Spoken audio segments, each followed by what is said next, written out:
My name is George. I'm a graduate bioengineer from Jomo Kenyatta University of Agriculture and Technology. I also am a researcher and I do academic writing. Apart from that, I also love literature and poetry in general.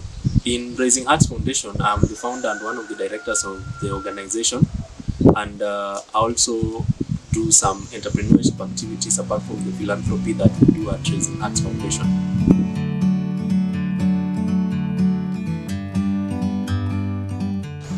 So regarding how Raising Hearts Foundation was formed, it's actually a very inspiring story. So myself and the other founder, Kisha, we were high school mates. And later when we had finished school, when we were interacting through WhatsApp, we happened to be part of some poetry group where we would share our poetry and different kinds of art that people had. So at one point we decided, what if all of these poets came together and we tried to nurture talents, and also in addition to that performed other philanthropic activities. So we were in discussions with Kisha from I think February, March there, and then around April we decided to come up with a team of around 15 people. We began Raising Hearts Foundation, and because we did not have any other forms of funding, we decided to fund ourselves. So what we did, we tried to contribute amongst ourselves, got the group registered, and that is how Raising Hearts Foundation began. And from then, that was 2019 in April, we decided to have our first visit in Donholm, a place called Smiles Children's Home. That was our very first visit, and it did quite well for a first visit. We did not even know each other, but the kind of coordination that people had and the kind of interest people showed in philanthropy made us recall, or rather reevaluate our initial goal of just having poets or artists alone. So we opened Raising Hearts Foundation to anybody who is above 18 years old and who is able to partake in our activities, our philanthropic activities. So we grew from there. In 2020, we had a little bit of challenge because of COVID, so we had to stop our activities. But after that, we quickly resumed our activities. We went to very many children's homes. We've been to Zimmerman, we've been to Kawosh, next to Gidurai. We've also gone to Rongai, we've gone to Ngong in the streets. We've also had cleaning activities. So generally, Raising Hearts Foundation has been growing from 15 members. Currently, we are almost 50, and we have diversified.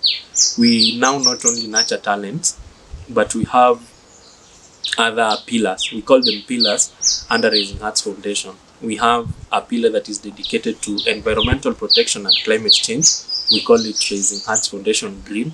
We have another pillar called Raising Hearts Foundation Mental Health, where we try to tackle some of the issues dealing with mental health in the society. We have another one that deals with health and sanitation, where we try and partner with organizations that have the same goals. So here we normally try to talk about how the children we visit in children's homes can try and take care of themselves, hygiene, and to ensure they have remained healthy. We also have another that deals with gender equality and equity. Here we are trying to also tackle some of the issues that deal with gender equality, and you might think that this happens only in other places, but it also happens to people in these children's homes. So it's easy to try and want to communicate with them and teach them how they're able to identify these injustices and speak out against them. Also, we are in talks to create another new pillar that is going to deal with diversity and inclusion, especially for people with disabilities, to ensure that we have educated the community how to include these people and how to treat them like normal people. So if you ask me, Raising Hearts Foundation has really grown as an organization, and we want to even grow more. From that small organization that had 15 people to now we are 50. We are also doing a lot of charity work around Nairobi and its outskirts. I think we have come a long way, and we still have a long way to go.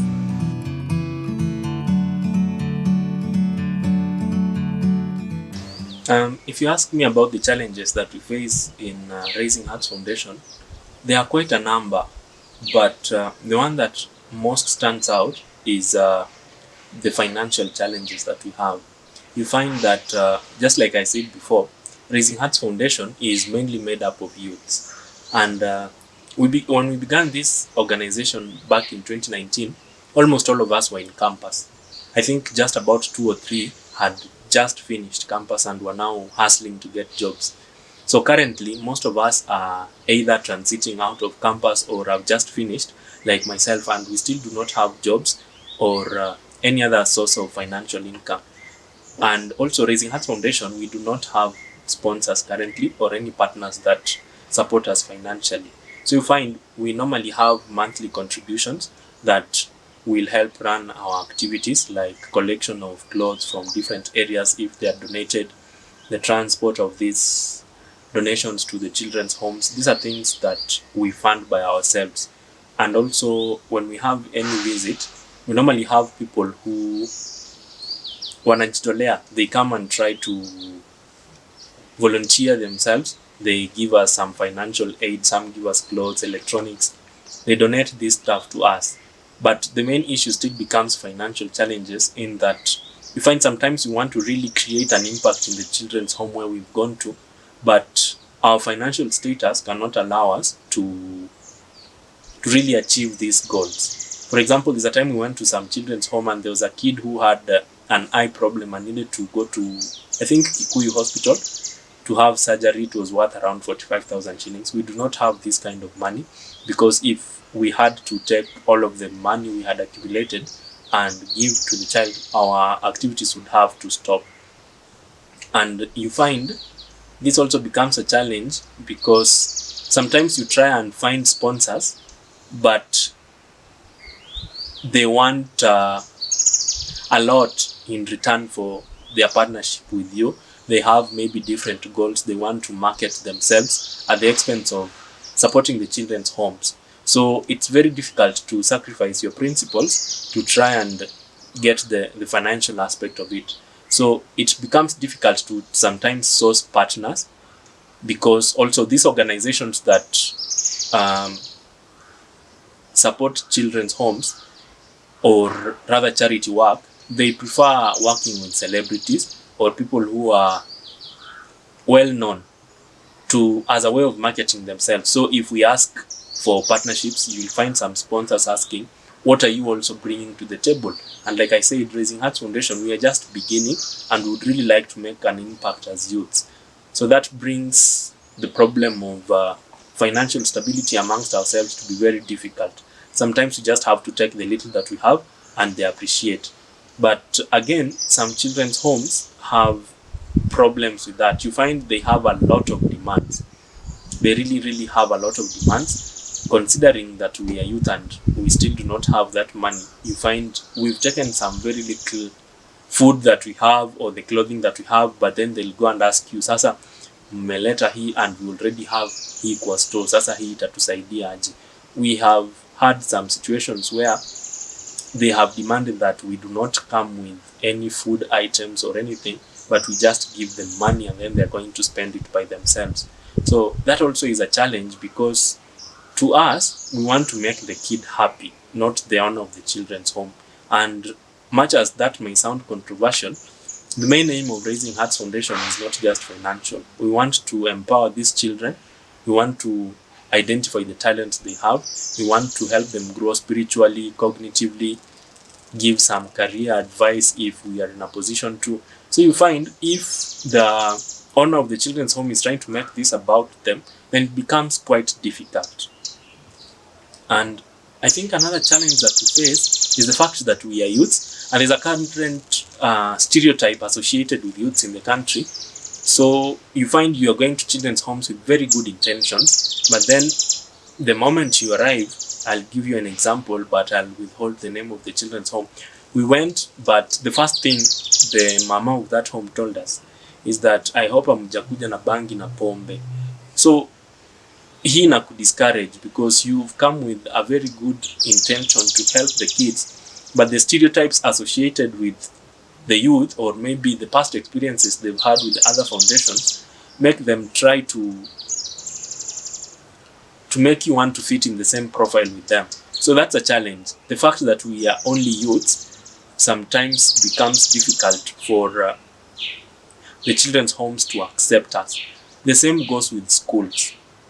In schools, we try to offer mentorship to mostly high schools, to try and also take the knowledge we have out there and try and recruit some of them who are finishing school to join Raising Hearts Foundation. But no school is going to give you a chance. They really will just give you excuses like we have a busy schedule and things like those. So sometimes it's a challenge.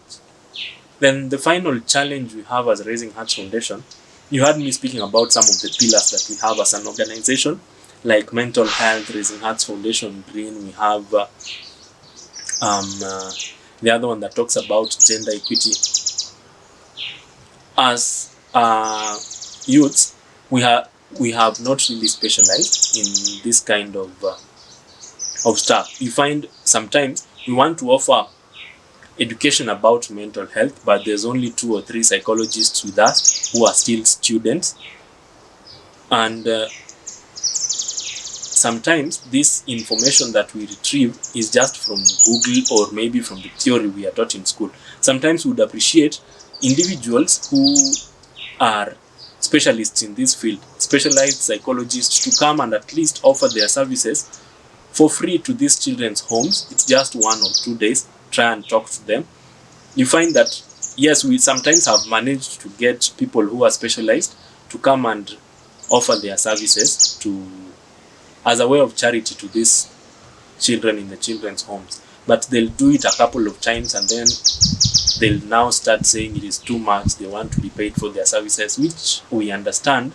But considering this is a charity organization and we still have some financial issues, we'd appreciate people who can volunteer their services to try and help us to meet some of these goals, like mental health training, because this is a lot, this is a pertinent issue right now in the society. A lot of people are facing depression, not just in the children's homes, but ourselves within the group. And we'd appreciate if we can get some free counseling services.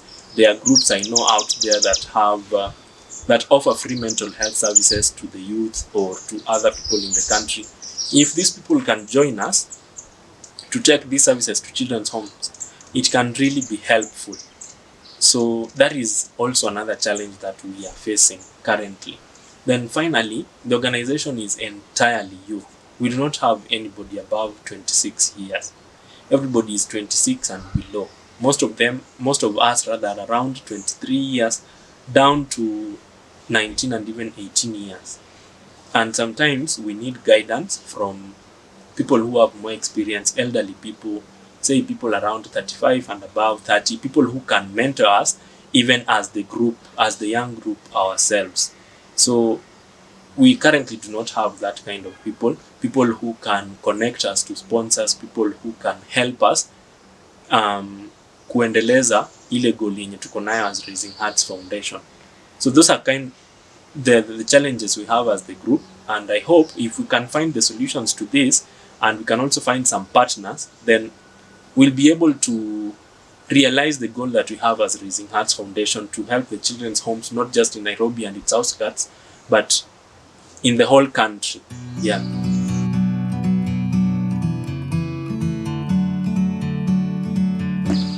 I know some of you may be asking yourselves, am I really a good fit to be a member of Raising Hearts Foundation? And I'd like to tell you, yes, you are, because you may be a student, you may be an employee, you may still just be an entrepreneur having your own business. You can help Raising Hearts Foundation in very many ways.